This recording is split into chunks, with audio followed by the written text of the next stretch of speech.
तो बच्चों अब हम अपनी अगली यूनिट स्टार्ट करने जा रहे हैं, उसका नाम है रियल नंबर। तो रियल नंबर में सबसे पहली चीज जो हम पढ़ेंगे वो है डिविजिबिलिटी। बच्चों डिविजिबिलिटी आप जानते ही हैं, बचपन से हमने 3-4 ऑपरेटर्स ही तो पढ़े हैं। एक है प्लस, एक है माइनस, एक है मल्टीप्लीकेशन और एक है डिवीजन। तो डिविजिबिलिटी को अब हम थोड़ा सा और डिटेल में डिस्कस करेंगे। तो जैसे हमें कोई दो नंबर दे रखे हैं, जैसे 38 एंड 9। 38 एंड 9 के हमें दो कोई नंबर दे रखे हैं। अब हमसे कहा जाता है इनको दोनों को डिवाइड करना है। तो डिवीजन हम जानते ही हैं, ऐसा कुछ हम स्ट्रक्चर बनाते हैं। यहां अंदर लिखते हैं 38 और यहां लिखते हैं 9 एंड 9 4 जा 36 होता है। इन दोनों को सब्ट्रैक्ट करते हैं तो यहां बचता है 2। तो ये जो कुछ भी मैंने लिखा, इसके अंदर कुछ टर्म्स और हम डिफाइन करते हैं। जैसे ये 38, इस 38 को हम क्या बोलते हैं? इस 38 को हम बोलते हैं डिविडेंड। क्या बोलते हैं? डिविडेंड।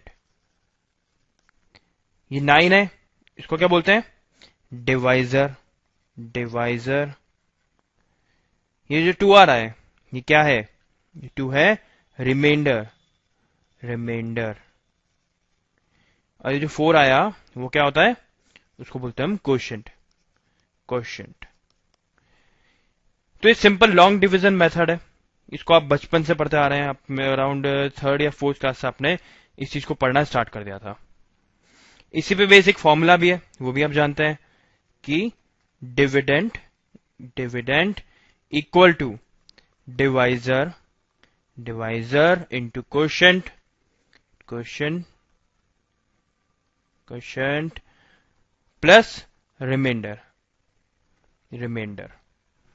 ये फॉर्मूला भी आपने देख रखा है, dividend equal to divisor into quotient plus reminder.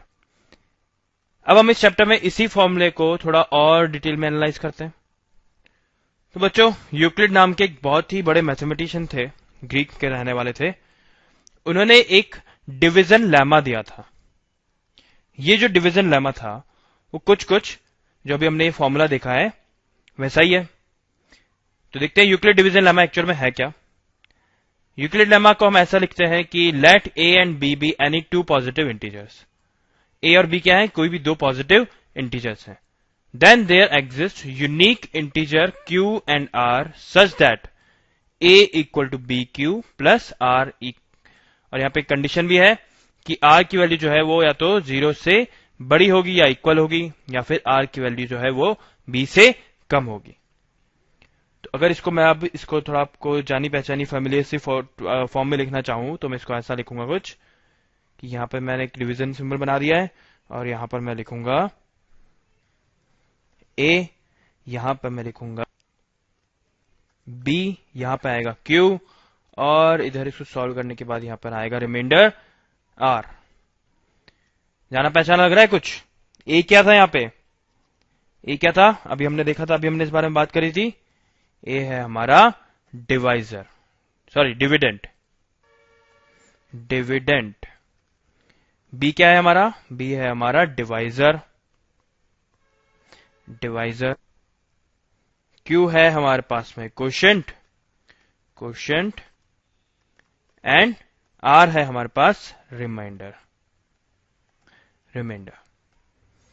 तो ये बात जो यूक्लिड ने बोली थी कि let A and B be any two positive integer then there exist unique integer Q and are such that A equal to B Q plus are. और ये हमारी जो कंडीशन है वो, तो ये बात कोई नई नहीं है, ये हम जानते हैं, हम ऑलरेडी इस चीज को जानते हैं। बस अब हम इसको यूक्लिड डिवीजन लेमा के नाम से दोबारा पढ़ रहे हैं। तो चलिए इस लेमा के ऊपर एक क्वेश्चन सॉल्व करते हैं। हमें क्वेश्चन दे रखा है show that every positive even integer is of the form 2q and that every positive odd integer is of form 2q plus 1 where q is some integer। हमें ये चीज प्रूव करनी है और हमें इसको प्रूव करना है यूक्लिड डिवीजन लेमा यूज करते हुए। तो चलिए इसको करते हैं। देखिए सबसे पहले तो हम लिखेंगे late a be any positive integer and b equal to 2। a तो हमारा डिविडेंड है और बी क्या है? बी हमारा डिवाइजर है। तो हमारा डिवाइजर 2 है। क्यों? क्योंकि हमें दिखाना है show that every positive even integer is of the form 2q।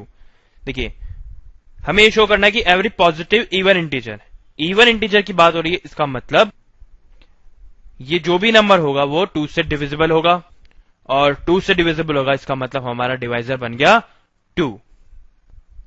तो हम यहां लिखेंगे let a be any positive integer. Positive integer की क्यों बात कर रहे हैं हम, क्योंकि यहां पे हमें दे रखा है show that every positive even integer, तो हमने ए को कंसिडर कर लिया कि कोई भी एनी पॉजिटिव इंटीजर हो सकता है ये। अभी हम इसकी बात नहीं कर रहे कि इवन है या ऑड है, अभी हम सिर्फ लिख रहे हैं कि a be any positive integer and b equal to 2। B क्या है, इक्वल टू 2 है। Then by Euclid division lemma there exists integers q and r such that a equal to 2q plus r। और हमारी condition, ये वाली condition क्या लग जाएगी यहाँ पे, 0 is less than equal to r is less than 2। ये हमारी कंडीशन है, ये वाली a equal to B Q plus r, b को तो हमने 2 ले लिया तो यहां पे आ गया a equal to 2q plus r, और ये हमारी कंडीशन आ गई। अब देखिए हम यहाँ पे बात करते हैं कि यहाँ पे जो b है वो b क्या है, b is any positive integer. क्या है, ये इंटीजर है। और अब हमसे कहा जा रहा है कि r की जो वैल्यू है वो 0 से 2 के बीच में है, या तो 0 की इक्वल होगी या फिर वो 1 हो सकती है, पर 2 से तो लेस होगी। अब 2 से लेस तो सिर्फ एक ही इंटीजर हो सकता है, वो है 1। 2 से लेस और 0 से ग्रेटर तो एक ही इंटीजर हो सकता है, और वो हो सकता है 1। इसका मतलब हम ऐसा लिख सकते हैं, now 0 is less than equal to r is less than 2. This implies that 0 is less than equal to r is less than equal to 1. तो इसका क्या मतलब हुआ, either r is equal to 0 और r is equal to 1। अब देखिए r की value 0 और 1 के बीच में तो कुछ हो नहीं सकती ना, तो या तो 0 होगी या 1 होगी। अब आप सोचेंगे 0.5 भी तो हो सकती थी, या 0.7 या 0.2, ऐसी कोई भी तो नंबर हो सकता था, पर नहीं हो सकता, क्योंकि हमसे कहा गया है कि r क्या है, r is also an integer. There exist unique integer q and r, मतलब r क्या है, एक इंटीजर है, तो r की वैल्यू कोई इंटीजर होनी जरूरी है, तो या तो 0 हो सकती है या फिर वो 1 हो सकती है। चलिए हमारे पास ये वाली जो कंडीशन थी, इसके अंदर एक बार हम r की वैल्यू 0 रख देते हैं और एक बार r की वैल्यू 1 रख देते हैं, तो देखते हैं हमारे पास क्या आता है। तो देखिए यहाँ पे थोड़ा स्पेस करते हैं। अब सबसे पहले r की वैल्यू अगर 0 रखें तो हमारे पास आएगा, यहां लिखेंगे therefore a equal to 2q plus 0, तो प्लस 0 हमने यहां पे नहीं लिखा। और क्यों, क्योंकि r की वैल्यू या तो 0 हो सकती है या 1 हो सकती है, हमें पता नहीं है। अभी हम लिख रहे हैं a इक्वल टू 2q, अब हम लिखेंगे a equal to 2q plus, और इस r की जगह लिखेंगे 1, तो यहां हो गया a equal to 2q plus 1। तो अब देखिए कोई भी नंबर अगर 2 से मल्टीप्लाई हो रहा है तो इसका मतलब वो एक इवन नंबर है। As a equal to 2q, it means a is an even integer। और अब हम ये तो जानते ही हैं कि कोई भी नंबर या तो वो इवन होगा या फिर वो ऑड होगा। और थोड़ा और प्रिसाइसली बोलूं तो कोई भी नंबर नहीं, कोई भी इंटीजर या तो इवन होगा या फिर ऑड होगा। यहां लिखते हैं integer can be either even और ऑड। तो अगर इवन क्या है, 2q है, तो ऑड क्या होगा, 2q प्लस 1 होगा।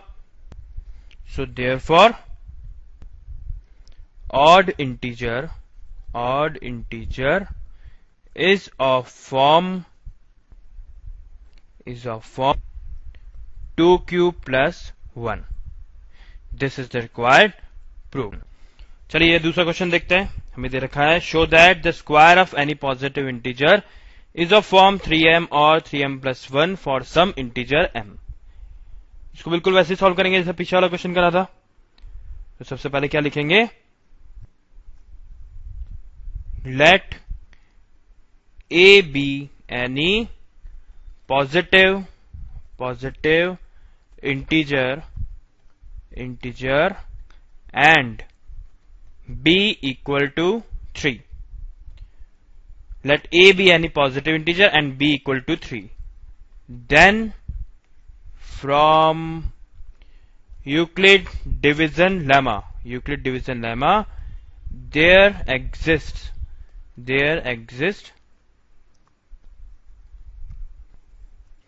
integers q and r such that a equal to b की वैल्यू तो है 3, तो b equal to 3q plus r, where 0 is less than or equal to r is less than b. Sorry, r is greater than or equal to 0 and r is less than b. अब b क्या है यहाँ पे, b है हमारे पास में 3. इसका मतलब r की वैल्यू या तो 0 के इक्वल होगी या फिर 3 से लेस होगी. इसका मतलब r की पॉसिबल वैल्यू क्या हो सकती है, possible values of r are either 0 या फिर 1 या फिर 2. 0 की या तो वैल्यू 0 हो सकती है क्योंकि यहां दे रखा है 0 is less than equal to r. इसका मतलब एक वैल्यू r के 0 भी हो सकती है, या फिर 1 हो सकती है क्योंकि 1 0 और 3 के बीच में लाई करता है. वैसे 2 भी हो सकती है क्योंकि 2 भी 0 और 3 के बीच में लाई करता है. पर क्या 3 हो सकती है, 3 नहीं हो सकती क्योंकि यहां पे दे रखा है 3 से लेस होनी चाहिए वैल्यू, इक्वल भी नहीं, 3 से लेस होनी चाहिए वैल्यू. इसका मतलब अगर मैं r की वैल्यू एक बार यहां पे 0 रखूं या फिर एक बार 1 रखूं और एक बार 2 रखूं तो मेरे पास क्या आ जाएगा, therefore a equal to 3q plus 0 and a equal to 3q plus 1 and a equal to 3q plus 2. पर क्वेश्चन में हमसे बात करी गई है कि square of any positive integer का स्क्वायर करना है. तो हम सबसे पहले हमारा केस 1 लेते हैं. केस 1 हमारा कहता है कि a इक्वल टू 3q होगा. अगर a इक्वल टू 3q हो रहा है और हमें क्या प्रूव करना है कि square of any positive integer is form of अगर 3m और 3m plus 1 है, तो यहाँ पे स्क्वायर भी करना पड़ेगा. तो स्क्वायर कर देते हैं इसे, तो हमारे पास आ जाएगा a square equal to 3q का whole square which is equal to 9q square. और इस 9q स्क्वायर को हम लिख सकते हैं 3q इंटू 3q, इसे ब्रैकेट में लिख देते हैं. And this is equal to, यहां थोड़ा गलत कर दिया, यहां पे आएगा 3 इंटू 3q का square which is equal to 3m, where m equal to 3q square. 3q square क्या होगा तो आखिर में एक भी एक इंटीजर ही, तो m को एक इंटीजर है और हमने इसको 3m की फॉर्म में रिप्रेजेंट कर दिया. तो हमारे पास में एक पॉजिटिव इंटीजर था जिसके स्क्वायर को हमने 3m की फॉर्म में रिप्रेजेंट कर दिया. ये तो था हमारा फर्स्ट केस. अब हम बात करते हैं केस 2 की. केस 2 क्या है, a equal to 3q plus 1. तो चलिए इसको भी करके देखते हैं. इसमें हम लिखेंगे सबसे पहले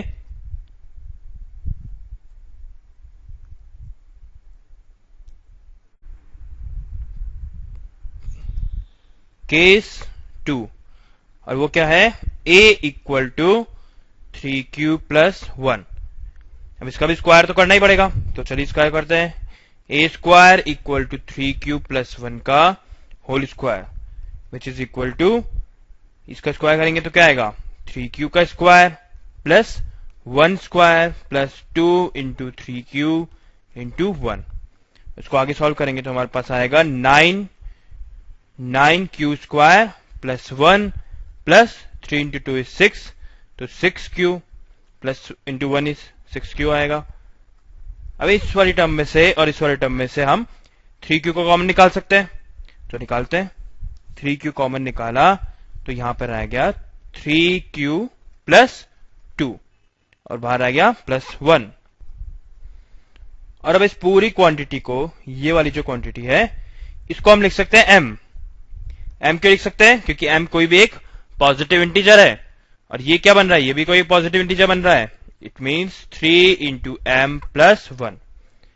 इसका मतलब है हमने किसी एक और a equal to 3q plus 1 form वाले एक पॉजिटिव इंटीजर को हमने रिप्रेजेंट कर दिया 3m प्लस 1 की फॉर्म में।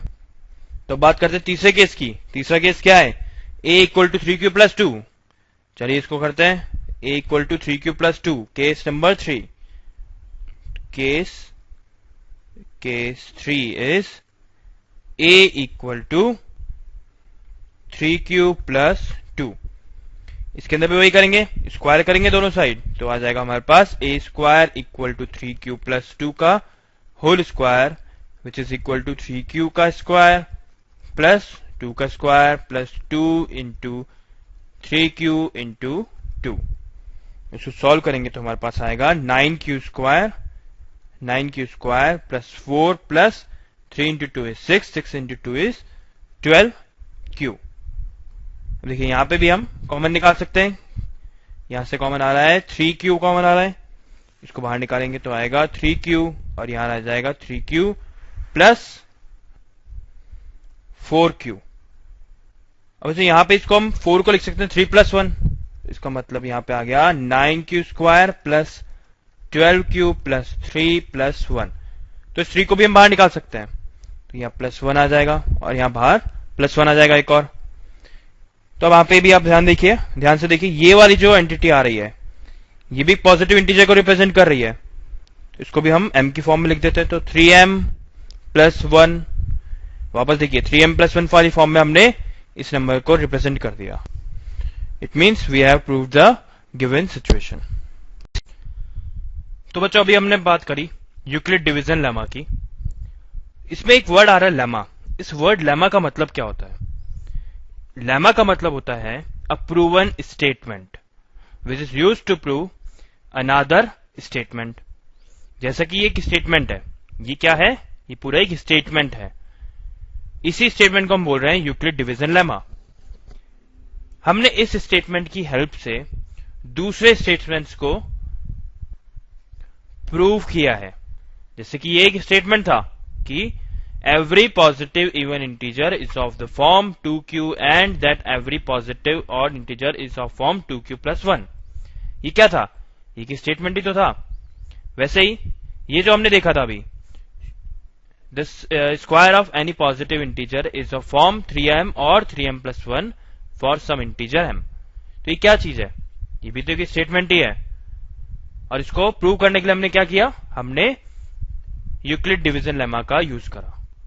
So, a lemma is a proven statement which is used to prove another statement। ये कंपलसरी नहीं है कि आप इसकी डेफिनेशन याद रखें, पर आपको पता होना चाहिए। तो चलिए अब हम आगे बढ़ते हैं। तो बच्चों आगे अब हम पढ़ेंगे यूक्लिड्स डिवीजन एल्गोरिथम। अभी तक हमने क्या पढ़ा? Euclid's division lemma. अब हम पढ़ेंगे एल्गोरिथम। एल्गोरिथम मतलब क्या होता है?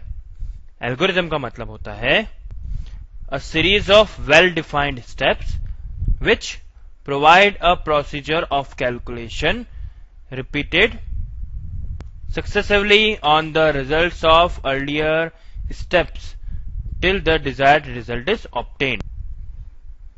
So an algorithm means a series of well-defined steps which provide a procedure of calculation repeated successively on the results of earlier steps till the desired result is obtained। आपको ये definition याद नहीं करनी है, इसको याद करने की कोई जरूरत नहीं है। हम बस एल्गोरिथम देखेंगे, हम बस देखेंगे वो एल्गोरिथम कैसे लगती है, कैसे अप्लाई करी जाती है, उसको कैसे यूज करा जाता है, और हम इसका यूज देखेंगे किसी भी दो नंबर्स का एचसीएफ फाइंड करने के लिए। एचसीएफ फाइंड करने के लिए हम इसकी एप्लीकेशन देखेंगे। एचसीएफ आप जानते हैं क्या होता है? Highest common factor. इसको कुछ लोग जी से डी के भी नाम से जानते हैं।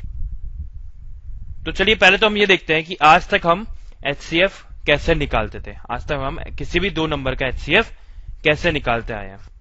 तो सपोज हमारे पास दो नंबर है, पहला नंबर है 117 और दूसरा नंबर है हमारे पास में 45। अब हमसे कहा जाता है कि इसका एचसीएफ निकालना है, इन दोनों नंबर्स का हमें एचसीएफ निकालना है। तो कैसे निकालते थे एचसीएफ? सबसे पहले कुछ ऐसी टेबल बनाते थे, यहां पे लिखेंगे हम 117 और यहां पे लिखेंगे 45। अब ऐसा कौन सा नंबर है, ऐसा कौन सा स्मॉलेस्ट प्राइम नंबर है जो इन दोनों ही नंबर्स को डिवाइड करता हो? तो 117 और 45 दोनों 3 की टेबल में आते हैं, उसको 3 से डिवाइड कर देते हैं। 3 से डिवाइड करेंगे तो यहां पे आएगा 3 एंड 9 और यहां पे आ जाएगा 15। अब देखिए वापस से 3 से डिविजिबल हो रहे हैं, दोनों ही नंबर 3 से डिविजिबल हो रहे हैं। तो 3 1 एंड 3 एंड 3 5 15। अब ये आगे और डिवाइड हो सकते हैं किसी भी नंबर से, किसी कॉमन नंबर से? बिल्कुल नहीं हो सकते, दोनों ही किसी भी कॉमन नंबर से डिवाइड नहीं हो रहे हैं। इसका मतलब हमारा जो एचसीएफ आया है वो है 3 इंटू 3 विच इज 9। तो हमारा एचसीएफ क्या आ गया? हमारा एचसीएफ आ गया है 9। अब जो एचसीएफ हमने इसका इस वाले मेथड से निकाला है इन दो नंबर्स का, वही एचसीएफ अब हम यूक्लिड्स डिवीजन एल्गोरिथम यूज करते हुए निकालेंगे। तो चलिए देखते हैं यूक्लिड डिवीजन एल्गोरिथम आखिर है क्या। तो देखिए अभी हमने डिवीजन लेमा की बात करी थी, तब हमने कुछ ऐसा लिखा था कि a equal to B Q plus r, ऐसा कुछ होता है, ये हमने पढ़ा था, याद भी होगा आपको। अब देखिए यहां पे हम ऐसा अज्यूम करते हैं कि हमारा a जो है वो तो हमारी बड़ी वाली क्वांटिटी विच इज 117 और b क्या है? b है हमारा 45। अब हमें q और r फाइंड करना है, q और r फाइंड करना है। तो वो कैसे फाइंड करेंगे? बहुत सिंपल सी बात है, इनको डिवाइड कर लेते हैं। देखिए हम डिवाइड करेंगे 117 को 45 से, तो कैसे करेंगे? 45 इंटू 2 इज 90, तो हमारे पास बचा यहां पे 27। क्वेश्चन आ रहा है 2, रिमाइंडर आ रहा है 27। बस इसको यहां लिख लेते हैं। तो इसको यहां लिखेंगे तो 45 इंटू 2 प्लस 27। तो चलिए अब देखिए इस 117 की जगह हम इस 45 को यहां पे शिफ्ट कर देते हैं और इस 45 की जगह हम इस 27 को यहां शिफ्ट कर देते हैं। फिर हम वापस से क्यू और आर की वैल्यू फाइंड आउट करते हैं। जैसे कि इस 117 की जगह हमने लिखा 45 इक्वल टू, और इस 45 की जगह लिखा हमने 27 इंटू, अब यहां पे हमें कुछ क्वेश्चन फाइंड करना होगा और यहां पे हमें कुछ रिमाइंडर फाइंड करना होगा। तो चलिए वापस से वही स्टेप हम फॉलो करेंगे। कैसे? इस 45 को हम डिवाइड कर देंगे 27 से। तो 45 को 27 से कितने टाइम्स? 1 टाइम्स डिवाइड कर पाएंगे। तो यहां पर हमारे पास में आ जाएगा 18। क्वेश्चन आ गया 1 और रिमाइंडर आ गया 18। तो इसको लिख देंगे हम 27 इंटू 1 प्लस 18। वापस वही स्टेप, 27 को तो शिफ्ट कर देंगे यहां पे, 27 को शिफ्ट कर देंगे यहां पे और 18 को शिफ्ट कर देंगे यहां पे। तो इससे हमारा बन जाता है 27 इक्वल टू 18 इंटू कुछ क्वोशंट प्लस कुछ रिमाइंडर। वापस से वही स्टेप, फिर से डिवीजन करेंगे 27 और यहां पे आ जाएगा 18, वापस 1 टाइम्स जाएगा और यहां पे आ जाएगा 9। इट मींस इधर आ जाएगा 18 इंटू 1 प्लस 9। फिर से वही स्टेप फॉलो करेंगे। क्या स्टेप? 18 को शिफ्ट कर देंगे यहां पे और 9 को शिफ्ट कर देंगे यहां पे। तो हमारे पास बन जाएगा 18 equal to 9 into quotient plus remainder. अब देखिए 18 को 9 से हम डिवाइड करते हैं, यहां पे करके देखते हैं। 18 को 9 से डिवाइड कर, 9 2 जा 18 आता है और यहां पे 0 आ गया। इसका मतलब हम यहां पे लिखेंगे 9 इंटू 2 प्लस 0। तो यहां पे 0 आ गया। इसका मतलब ये जो क्वांटिटी यहां आ रही है, ये जो b की वैल्यू अब हमारे पास आ रही है, वो हमारा एचसीएफ है। देखिए आंसर मैच करके भी देख लीजिए, आंसर वही आ रहा है। पहले भी आंसर 9 आ रहा था, एचसीएफ 9 आ रहा था, और अभी क्या आ रहा है? 9 आ रहा है। ये जो स्टेप्स आप देख रहे हैं, ये वाला जो हमने स्टेप शिफ्ट करने वाला जो स्टेप हमने यूज किया था वो हम तब तक फॉलो करते रहेंगे जब तक रिमाइंडर 0 नहीं आ जाता। भाई यही तो डेफिनेशन थी एल्गोरिथम की भी। एल्गोरिथम की हमने डेफिनेशन पढ़ी थी। Algorithm means a series of well defined steps. यहां पे स्टेप्स क्या थे? यहां स्टेप्स ये थे कि कोई भी नंबर ए और बी के लिए क्यू और आर की वैल्यू फाइंड करिए। अगर आर की वैल्यू 0 है तब तो बी हमारा एचसीएफ होगा, और आर की वैल्यू अगर 0 नहीं है तो आर की जगह बी को रख दीजिए और ए की जगह बी रख दीजिए, और फिर से वापस चेक करिए। अगर आर 0 आ जाता है तब तो ठीक है, अगर नहीं आता तो फिर से वही स्टेप फॉलो करिए। तो ये क्या थे? ये वेल डिफाइंड स्टेप्स थे which provide a procedure of calculation repeated successively on the result of earlier steps. तो ये हमारा अर्लियर स्टेप्स थे। फिर ये हमारा इस वाले स्टेप का हमारा अर्लियर स्टेप ये था, इस वाले स्टेप का अर्लियर स्टेप ये था। तो ये हमारे अर्लियर स्टेप्स थे, और इन अर्लियर स्टेप्स को सक्सेसिवली हम सॉल्व करते गए एंड लास्ट में successfully on the result of earlier step till the desired result is obtained. और हमारा डिजायर्ड रिजल्ट क्या था? हमारा डिजायर्ड रिजल्ट था कि रिमाइंडर 0 आ जाए और हमें एचसीएफ की वैल्यू मिल जाए। बस वही तो हुआ है यहाँ पे। देखिए, अगर आपको थोड़ा भी कंफ्यूजन हो रहा है तो आप बिल्कुल मत घबराइए, क्योंकि अब हम एक और क्वेश्चन करने जाएंगे इसके ऊपर, जिससे आपको ये थोड़ा और ज्यादा क्लियर हो जाएगा। तो चलिए एक और क्वेश्चन देखते हैं हम। हमें दे रखा है फाइंड एचसीएफ ऑफ 210 एंड 55। इसको सॉल्व करते हैं। देखिए, सबसे पहले तो देखिए 210 is greater than 55। So as 210 is greater than 55, therefore A is equal to 210 and B equal to 55। तो हम क्या करेंगे? हम A equal to BQ plus R की फॉर्म में लिखेंगे, और हम कोई Q और R फाइंड आउट करेंगे such that 210 equal to 55 into Q plus R। हमें Q और R फाइंड करना है। वो कैसे करते हैं? 210 को डिवाइड कर देते हैं 55 से, तो 55 इंटू 3 इज 165, और हमारा रिमाइंडर बचेगा 45। उसको यहां लिख लेते हैं 55 इंटू 3 प्लस 45। अब देखिए, क्योंकि रिमाइंडर 0 नहीं आ रहा है, इसलिए अब हमें हमारे सेकेंड स्टेप पे मूव करना होगा। हमारा सेकेंड स्टेप क्या कहता है कि इस 55 को इस 210 की जगह लिख दो, और इस 45 को इस 55 की जगह लिख दो। तो लिख देते हैं, तो हमारे पास आ जाएगा 55 is equal to 45 into some quotient plus some remainder. यहाँ पे क्वोशिएंट और रिमाइंडर क्या आएगा निकाल के देखना पड़ेगा। यहाँ पे लिखा हमने 55 और यहाँ पे लिखा 45। 45 1 टाइम्स इज 45, और यहाँ पे बचा 10। इट मीन्स रिमाइंडर तो आ रहा है 10 और क्वोशिएंट आ रहा है 1। अब भी हमारा रिमाइंडर 0 नहीं है, तो हमें क्या करना होगा? इस 45 को हमें शिफ्ट करना होगा यहाँ पे, और इस 10 को शिफ्ट करना होगा हमें यहाँ पे। कर देते हैं, तो हमारे पास आ जाएगा 45 equal to 10 into some quotient plus some remainder. वापस से वही स्टेप, वापस डिवाइड करके देखना पड़ेगा। तो यहाँ पे 45 और यहाँ पे आएगा 10, तो 10 4 इज 40, और यहाँ पे बचा नीचे 5। तो देखिए 5 रिमाइंडर है तो 5 यहां लिख दिया, और 4 क्वोशिएंट है तो 4 यहां लिख दिया। अब भी हमारा रिमाइंडर 0 नहीं आ रहा, तो हमें वापस से हमारा ये वाला स्टेप फॉलो करना होगा कि इस 10 को तो हम लिखेंगे यहाँ पे, और इस 5 को लिखेंगे हम यहाँ पे। तो अब हमारे पास क्या आ जाएगा? 10 equal to 5 into some quotient plus some remainder. अब यहां इसे डिवाइड करेंगे तो क्या आ जाएगा? देखिए यहाँ पे 10 है, यहाँ पे 5 है, 5 2 10, और रिमाइंडर बच गया 0। तो हमारा 0 रिमाइंडर आ गया फाइनली।